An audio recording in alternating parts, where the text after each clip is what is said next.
ओम शांति। हम ईश्वरीय मार्ग पर चल रहे हैं। श्रीमत अनुसार, आवश्यकता और समय के अनुसार हमें अपनी स्वस्थिति को बहुत श्रेष्ठ बनाना है। बाबा के महावाक्य हमें सदा ही याद रखने चाहिए, अपने पास कहीं लिख कर रख लेनी चाहिए। स्वस्थिति श्रेष्ठ होगी तो परिस्थितियां समाप्त हो जाएंगी, बदल जाएंगी। स्वस्थिति श्रेष्ठ है तो परिस्थितियां कुछ भी नहीं। जिसकी स्वस्थिति महान होती है उसको परिस्थितियां भासती नहीं, इसलिए उसे लगता ही नहीं उसके जीवन में कुछ परिस्थितियां हैं। स्वस्थिति किसे कहते हैं? देखिए, दूसरे रूप से आप देख लें, किसी व्यक्ति के जीवन में कुछ बाधाएं आई, उसका मन हलचल में आ गया, वो बाबा से दूर होने लगा, कहेगा मेरी स्थिति बिगड़ गई भैया। स्वस्थिति अर्थात सदा अचल अड़ोल रहना, क्रोध मुक्त रहना। क्रोध भी किसी को आता है तो लोग कहते हैं इसकी स्थिति कुछ नहीं है, इसकी स्थिति बिगड़ी हुई है। कोई पर चिंतन में बहुत रहता है, व्यर्थ बातों में समय व्यतीत करता है, लोग उसे भी कहते हैं इसकी स्थिति बनती नहीं है, ये तो व्यर्थ में रहते हैं। लेकिन जैसा हम देखते हैं, व्यर्थ में रहने वालों को ये पता ही नहीं होता कि वो व्यर्थ में रहते हैं। उनकी शक्तियां नष्ट होती रहती हैं, उनकी स्थिति डाउन होती रहती है। ये उन्हें तब पता चलता है जब उनको किसी भयानक बीमारी से गुजरना पड़ता है और जब उनका मनोबल बिल्कुल गिर जाता है, जब उन्हें कुछ भी सहयोग नहीं मिलता, जब उन्हें पैसा नहीं मिलता, जब डॉक्टर कुछ की कुछ दवाई दे देता है। आप सोचेंगे तो डॉक्टर की गलती है। डॉक्टर की गलती तो है, लेकिन स्वस्थिति की भी गलती है। अगर हमारी स्वस्थिति श्रेष्ठ है, अगर हमने बाबा को अपने साथ रखा हुआ है, तो डॉक्टर को भी ठीक ठीक टचिंग आएगी, उसकी दवाई भी कारगर होंगी, पैसा भी मिलेगा, समय पर हॉस्पिटल में पहुंच जाएंगे, समय पर सब सुविधाएं भी मिलेगी।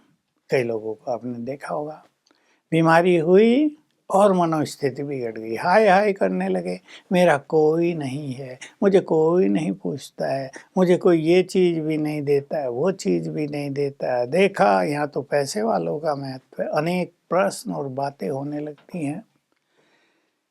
ये कहने की बजाय अपने अंदर झांक कर देखो, हमने जीवन भर क्या किया है? स्वस्थिति बनाने पर ध्यान दिया है?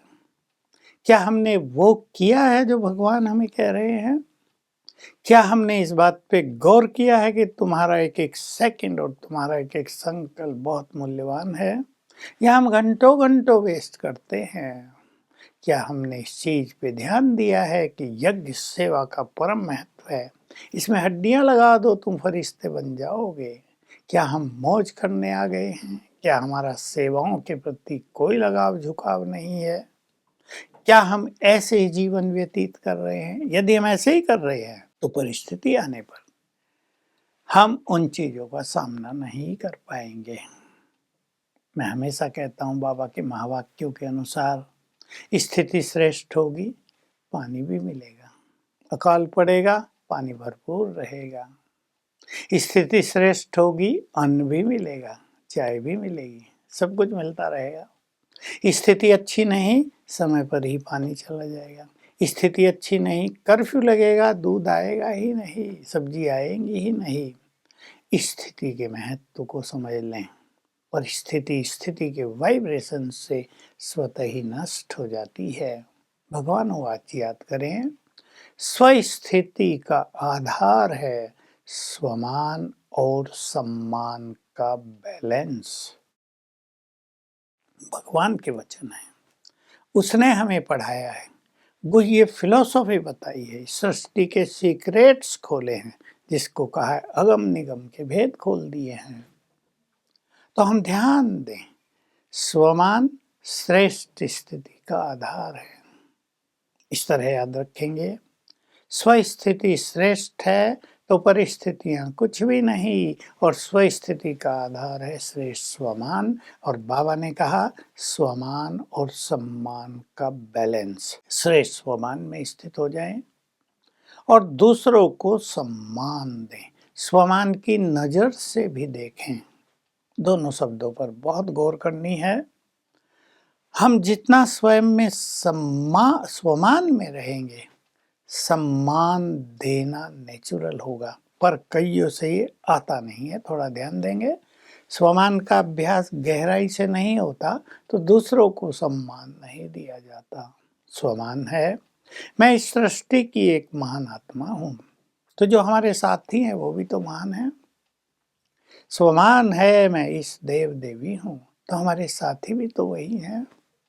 स्वमान है मैं बहुत भाग्यवान हूँ, तो हमारे साथी भी तो भाग्यवान हैं। तो जितना गहराई और सूक्ष्मता से हम स्वमान के अभ्यास की ओर बढ़ेंगे, उतना ही नेचुरल रूप से दूसरों को सम्मान दिया जाएगा। क्योंकि अगर हम दूसरों को सम्मान नहीं देते, सम्मान पूर्वक व्यवहार नहीं करते, अपशब्द इंसल्टिंग भाषा का प्रयोग करते हैं, तो दूसरों की स्थिति बिगड़ती है और जो दूसरों की स्थिति बिगाड़ते हैं उनकी स्थिति कभी अच्छी हो ही नहीं सकती, क्योंकि सूक्ष्म पाप का बोझ उन पर चढ़ता ही जाता है। तो बहुत ध्यान देंगे, हम अपमान करने की वृत्ति के कारण बुरे वचन बोलकर दूसरे की स्थिति को बिगाड़ तो नहीं रहे हैं, क्योंकि जो कुछ हम कर रहे हैं वही वापिस आ रहा है। ये सिद्धांत है इस यूनिवर्स का, इस सृष्टि का, इस प्रकृति और पुरुष के मिलन का। चलें स्वमान की ओर, थोड़ा अभ्यास करें। मैं इस सृष्टि की महान आत्मा हूँ, स्वीकार कर लें तो संकल्प चलेगा, महान आत्मा के विचार महान होंगे। संकल्प चलेगा मैं महान हूँ, मैं दूसरों के लिए ऐसा नहीं सोच सकती, मैं महान हूँ, मेरा ये व्यवहार शोभा नहीं देता है।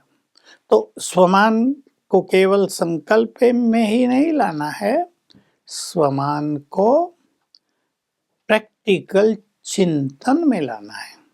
इसकी बहुत आवश्यकता है। जो चिंतन में नहीं लाते, केवल रिपीट करते हैं, उनको स्वमानधारी नहीं कहा जाएगा। स्वमान ले लें, मैं विश्व कल्याणकारी हूँ। स्वमान ले लें, मैं इस सृष्टि में बहुत बहुत भाग्यवान हूँ। अपने भाग्य को याद करें तो अनेक परिस्थितियां नष्ट हो जाएंगी। भाग्य की चमक, भाग्य की खुशी हमारे चेहरे पर बहुत ज़्यादा रहेगी।